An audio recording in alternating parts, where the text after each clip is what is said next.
All right. So, Shrewd check.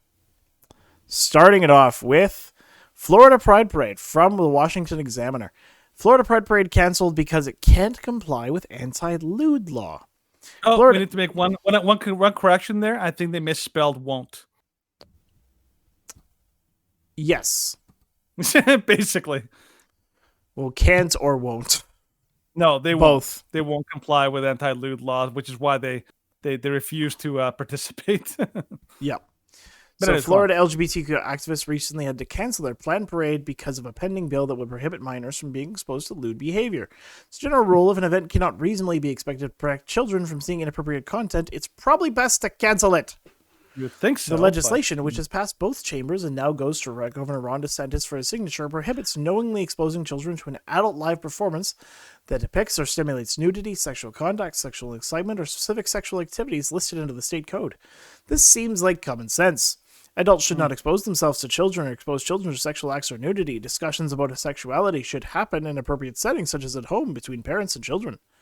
But this posed an article for the Pride Fest this upcoming weekend. The city of Port St. Lucie has decided that with the likelihood that the governor will sign the latest bill into effect, that we will need to be on the side of caution. It has required us to make the necessary change, the Pride Alliance, the Treasure Coast stated, saying that its events would now be only for those 21 and older. We are obviously upset and disheartened that it has come to this. We also regret to announce that we will have to cancel our plans to bring back our beloved parade.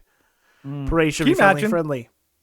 Can you imagine if they actually passed this law all over the states? Yeah. Pride parades would disappear overnight. Mm-hmm. Literally, it's like it has a double whammy effect. Yeah. On the one hand, it exposes them as intentionally wanting to expose children to lewd and lascivious behavior, and to to nudity and sexuality. And on the other hand, that pride events of all kinds would end immediately. Why? Because, and this is not an insult. This is just an observation. People who are in the LGBT community, all they know how to do is protest, but they don't actually have the courage to basically face consequences for their actions. That is not a common trait among the rainbow people, the rainbow crowd as a whole. They're not willing to basically face the penalties of actual protest. Again, this is why I say it, like a shout out to their Pastor Derek Reimer here in Calgary. He's a guy with bravery. He is absolutely brave. He's willing to put his money where his mouth is. That is a guy that I respect because as much as people try to demonize him, that's a guy who's willing to pay the price to stand up no matter what. For standing up for what is right. Yep. So, yeah. Now, with this event in mind, this week I saw this video that made the rounds. I saw a TikTok video. And this video is basically a lady ranting about how she has no choice. She has to leave Florida. And she basically goes into a tirade of a giant number of reasons why she has to leave. And all of these are fake talking points from the left. Yep. We're going to go through it, and we're just going to take it point by point because it's like 3 minutes, but there's a lot to cover here. It's just going to be a lot of fun. Let's go for it. Yeah, let's go for it.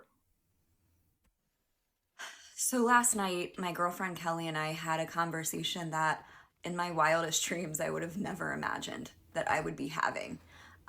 We talked about leaving the state of Florida, and not only just leaving, but the fact that we need to start developing a plan to leave on a whim's notice in an emergency situation if things get really bad.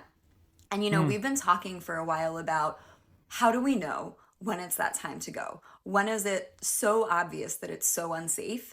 And I think for us, this week was really that kicker. Can you stop it here? Okay. Now, just look at the setup. She's making a sound. Okay, she's making a sound like she's a potential refugee. Yep. Right? That's the way she's framing this. I'm the victim. Look at me. I'm being victimized because I'm being forced to flee my country because of safety concerns. Again, when the left used the word safety, about safety, well, that's a euphemism for something I don't like that I want to eliminate or ban. Yeah. Right. And so she's framing this as like like as she is like a like somebody in the middle of a war zone who has to leave and has no choice, or somebody who's being targeted by like the Viet Cong coming in and wiping out like Vietnamese citizens, and they have to flee their homes in terror and panic. But you could see her how she's dressed. You could see the behind her. She is not exactly a poor little old me kind of person. No. She's leaving because she wants to, but it's because she's an ideological virtue signaler. Yep. So let's go into some of the things, okay? 6-week abortion ban, the travel advisories that were put out for members of the LGBTQ plus community. Okay. Stop there. Traveling to Florida. Okay, what do you know about that? So, like two things: 6-week abortion ban, and what was the other one? The travel advisory. Have you heard about that? I think I heard something about the travel advisory. So that was put out by the ACLU, I think it was. Mm-hmm. And that was basically just saying it's like, oh yes, like it's becoming like almost physically dangerous to travel to Florida, so we advise against it. Yeah, because they're unsafe in their laws and their regulations against Florida, against the LGBTQ. All right, so as far as I know. This from ABC News, Florida travel advisory issued by state LGBTQ civil rights group. Essentially, what it was is that they basically wanted to make it sound like how a lot of organizations give you travel advisories to travel, like which countries are safe to travel to, and which countries are not. They're trying to basically emulate that and make it sound like Florida's not safe. In other words, any place that doesn't completely say yes to everything that you demand is unsafe. That's the language. That's the euphemism that they use. They won't give me what I demand, hence they're not safe. It's basically trying to like portray the state as being like, oh, you're a big mean like bully or something like that, when in reality the state is doing what its citizens want. Second, the 6-week Florida abortion ban. Yep. This woman, first of all, she's a lesbian. Yeah, so that doesn't affect her in any way. She's not going to have an abortion because she's a lesbian. Unless she's cheating. Unless she's basically having some on the side. But even if she did need an abortion for whatever reason, she is absolutely like not going to have a problem leaving the state and getting it elsewhere if she wants. And on top of that, it's 6 weeks. Like, although it's difficult, it is definitely possible to have an abortion within 6 weeks. All of these are like, I don't like it, and so I'm leaving because I'm mad. Yeah. So, again, the citizens of Florida chose this. She's just, like you're saying, like, everyone has to live by my rules. Yeah. I don't care what everyone else believes. Yep. Basic entitled leftist. And then I think what was the real kicker was finding out yesterday that a new bill has been proposed that would allow medical doctors and insurance companies the ability to deny care to anyone that they choose if they believe that the person they are treating goes against their moral or religious beliefs. And the kicker with this one is that law, if passed, would grant legal protection for the doctors and the insurance companies denying care. Let's also not forget that in Florida we stop there. Yeah. Okay, do you know anything about that one? No. Let's actually just look that one up. Look it up. Okay, so Florida bill grants religious exceptions. Okay, so this is from Rubio from Senate. Rubio introduced bill to protect religious exemptions from vaccine. That wouldn't be it. Which would be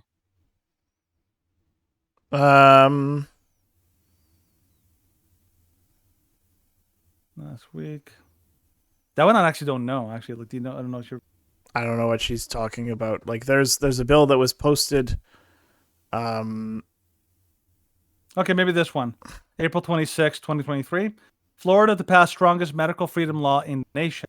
Okay. The Florida legislature is about to pass a bill that will provide the strongest protections of any state against encroachment on medical freedom. This bill will permanently protect Floridians from the biomedical security state. What else? What does it actually do? Bill appears to do what DeSantis promised, which is to make protections from the 2021 special session permanent. Basically, it grants you the ability for, like, for medical freedom. It sounds like. I'm not sure if that's the one she's referring to. That's like the only one that seems like relevant, or maybe it's coming forward and all that. So that one might not be one that we, because like obviously a lot of the stuff is happening in Florida, but like when she says religious exemptions, it sounds like she doesn't support any kind of religious exemptions. Again, most of these leftists don't. They believe they always this is the way. They always believe that a religious exemption is a complete fraud, and that these people that anybody who's using a religious exemption is only faking it in order to get something else. That's what they always believe, which is nonsense. Yep. All right, what's the next one? We also have permitless carry now. We also have book bans. No. We also have the Okay. Don't Say Gay bill. Okay, stop those three. Oh my gosh. Three things right there. Three Okay. things. Okay, the first one, permitless. So like you don't have. So you're allowed to have a gun without a permit. Is that a bad thing, Stephen? No. Because Okay, if you why is that have not- if you have a firearms permit or a firearms license, then the government basically decides who can have a firearm. And like, yes, there are certain people that should not have a firearm, but you shouldn't have to jump through hoops to be able to defend yourselves from somebody attacking you. Like, there was actually an interesting experience. I think it was either today or yesterday. Somebody tried to enter my parents' home in the middle of the day yesterday. Middle of the day? Yeah, my grandfather was the only one home. My mom was like out at the store, and like somebody tried to open the door. They were like grabbing and pulling and grabbing or something? Well, no, they partially opened the door, saw that my grandfather was like sitting in the chair, and then they turned around and like went away. No, they tried to enter. Oh, so the door was open. Yeah, the door was unlocked, Okay. but Well, they it's unlocked, yeah. they opened it partially, saw that he was there, and then turned around and went away.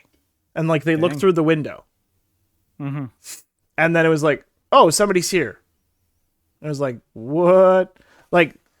There is a rise in criminality, and that's becoming obvious across North America. The ability to defend oneself against threats to someone's life and their family is not something which should be reserved for those who jump through a zillion hoops. Like, yes, there are those who should be barred from holding firearms because they have done actions which takes away that right. But you should not say, oh, you need to jump through hoops, and only if the government like really approves of you and like approves of your ideological and moral values, then you can have a gun, which is what the Canadian government is trying to push for. And which is why they're pushing for all this gun regulation, because they're trying to push to take away guns from legal law-abiding gun owners. And then you talk about the other issues which he's talking about, like the book bans, and you're talking about the Don't Say Gay bill. First of all, book bans, that was actually really well addressed in the Freedom Tunes video from last week. Very well done. And it was also addressed in, where you have like the really, really underhanded, sleazy looking guy, and he's showing a book to a child. And the mother is like, oh my gosh, like, what are you showing to my child? And they're like, you're trying to ban books. It's like, but this is the crap that they're trying to expose to my kids, and it's like, you can't show that to children, and it's like, what?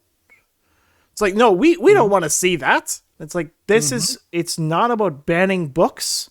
It has everything to do with making sure that there is content that cannot be available for children, and it's the same with the Don't Say Gay bill, or what is it? Whatever the bill is. It protects children up to grade 3 from parental like observation, and anyways, but it's basically just to prevent teachers from bringing up overtly sexual concepts and overtly sexual topics before a child is even remotely close to be able to discuss it in a serious manner. It's basically the anti-SEL law. Yes. Or bill. SEL being social emotional learning, which is basically a completely new system that basically tries to infuse every single lesson in a classroom, hijack the lesson, and turn it into a social justice lesson, and to basically it's a propaganda tactic. that schools are using now. That bill basically stops it, which is Okay. great. Let's keep going. Go for it. And then there's other talks of things being proposed, such as banning pride festivals in the state. Nope, wrong. We just Nope, addressed that. wrong. Is entirely about addressing lewd behavior and the pride parades and the pride festivals.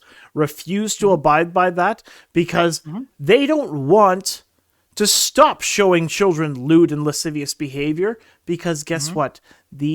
Unfortunately, these people like targeting children. Yeah, They won't. They don't it's want to admit it brutal. publicly, but banning and stopping a pride parade because of a law against lewd and lascivious behavior is just like, look at me.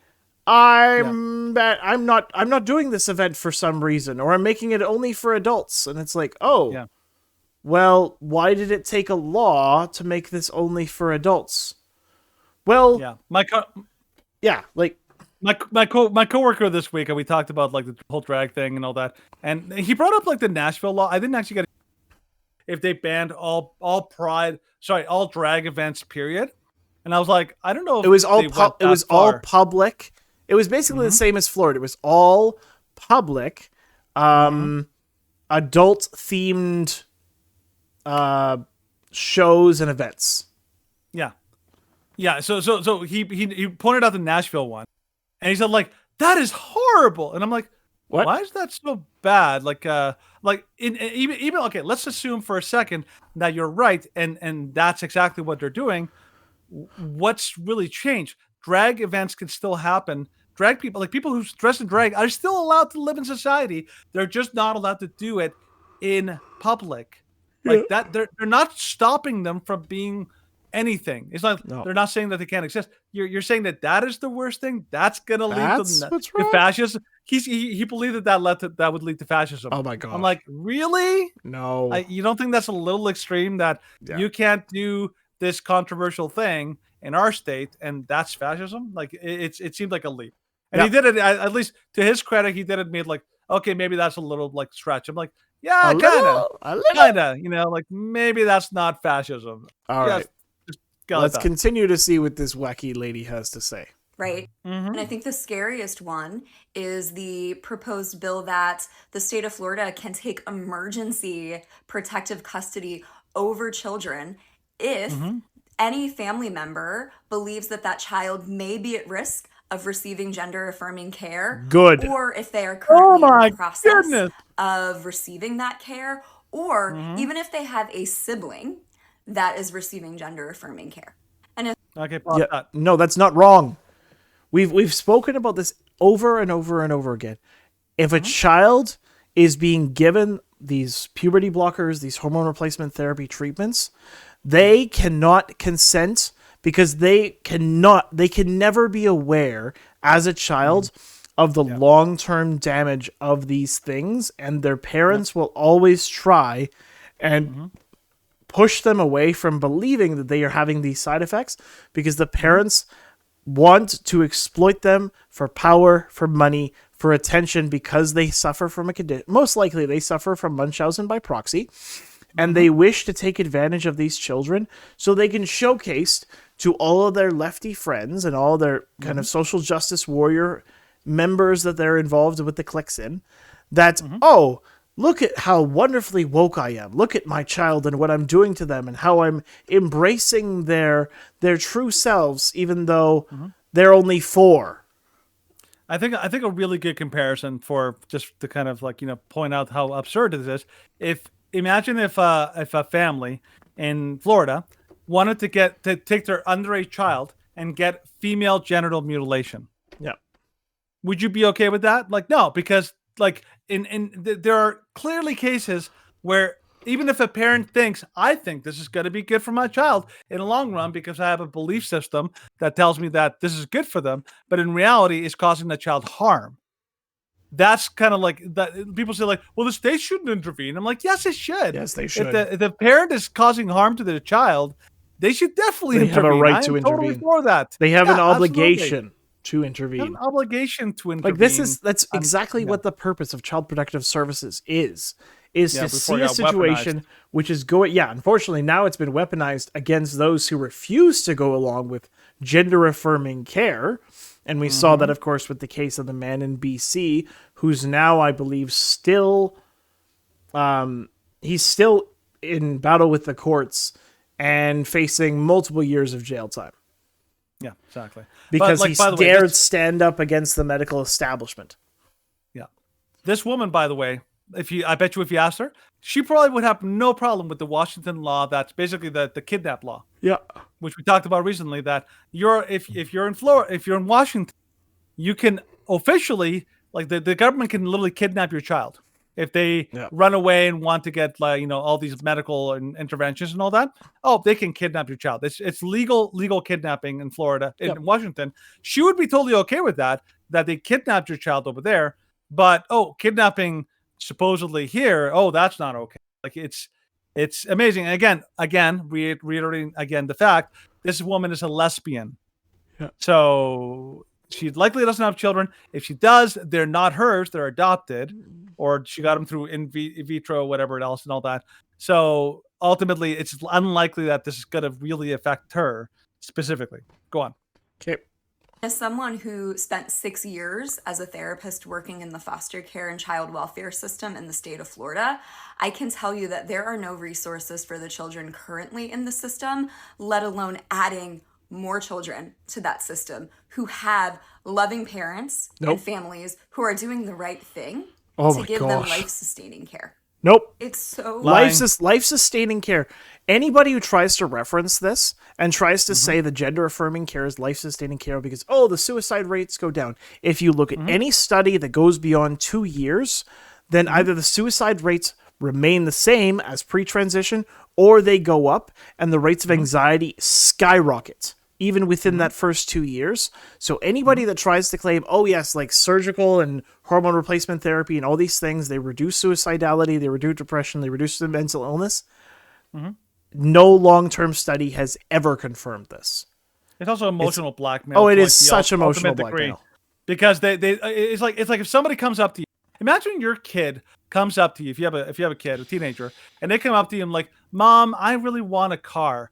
And the mom's like, "No, I don't think you can. I don't think that's a good idea. Like, if you don't give me a car, I'm going to kill myself." And then that child killed themselves. And everyone's like, "Oh, well, you're to blame. You should have bought them a car. You should have bought them the car, you monster." It's like, that's basically the logic here. Pure exploitation. These people, if you don't give them if you don't say yes to every one of their demands, then, you're a terrible, horrible person and you're responsible for them killing themselves. No, the person has very severe mental health issues. They need help, and giving them what they want is not a viable solution. That is absolutely enabling somebody with a very serious problem. So and of course now she's going to use all these like tears, like these crocodile tears. So here we go. Get ready for the waterworks. Scary and sad to think about leaving my home, leaving my family, my friends, everything that I know, all because the state of Florida is doing the right thing. No longer thinks that me being me is acceptable. And so to anyone else going through Stop there. Okay, so we saw the whole premise at the beginning. She framed it as like, I'm a refugee. I'm forced against my will to leave the state because they're forcing me. Like, I have no choice. Now, is any of the things that she brought up, are any of those things making her life are any of those things actually putting her life in peril, in actual peril, not just perceived peril? Nope. Like the Don't Say Gay bill, that doesn't affect her. The no abortion probably doesn't affect her. The no pride parades, okay, she doesn't have an event that she can go to. I can't think of anything. The book banning, well, that doesn't have an effect on her. Like, it's just, I don't like my state. I don't agree with my state's doing, and I'm gonna leave, and it's my state's fault. Yep. This is basically the exact same thing as transgender blackmail. Yep. If you don't give me what I want, I'm leaving. It's a form of blackmail. And of course, like, she's trying to paint this as, this is extremist and this is fascist. And attitudes and behavior and dogma like this, yes, some people will leave, but some people, instead of leaving, will feel that they have no way, and they'll be told that they have no way out, and so they will react violently, such as, of course, we've seen in multiple incidents like the Nashville shooter and others in the past year. These events will become more frequent because they're being told that anyone who opposes them in even a very minor, very slight way that doesn't impact them in any realistic, legalistic way, but they just feel that they're being impacted, they will lash out in an exceptionally violent way, and people are going to die because of this rhetoric. And also remember, like, that she has to leave. But think about how many hundreds of thousands of people have moved to Florida because the government is doing these things, because they believe in what the governor there is doing. What she belongs to a cult, the leftist woke cult, that they believe that it's not just that we don't agree with what you're doing, is you have to do everything by force, and we have to force it on you by like, power of the government and all that kind of stuff. This is why they force it on countries that don't want it. Yep. Right? These people are so sadly deluded that they believe that it's like there's not even a possibility that another valid reason or another valid opinion could exist. It's like their opinion is the only one that exists, and anyone who doesn't agree is evil, crazy, or like a lunatic. Yep. Like that's the world that she lives in. All right, let's finish up the last few seconds, it up. and then we'll switch over to the next subject. Just want you to know I'm sending love and support. Love and support. Love and support, even though I'm basically just telling people to either leave the state or get violent. Just saying. Yeah. Just saying. Just sending love and support. Ultimately, this is what happens with this is why this is good for the Shrewd chat. There's a video that this is what they do. This is called a what is that thing called? What's it called when people throw out a ton of bad claims, but like, all at once, and the goal is to basically drown out the opposition so that they have to answer each and every one. Do you know what that's called, Stephen? It's a logical fallacy. I'm trying to think. It's like a mishmash. I don't know if anybody in the chat can help us out. There's a logical fallacy. There is a name for it. Where you basically throw out a million or as many like claims as possible, none of which are likely true, and the goal is to basically overwhelm your opponent way too much so that they can't respond. Anyways, go on to the next thing, and I'll see if I can look it up. Yeah. Anyways.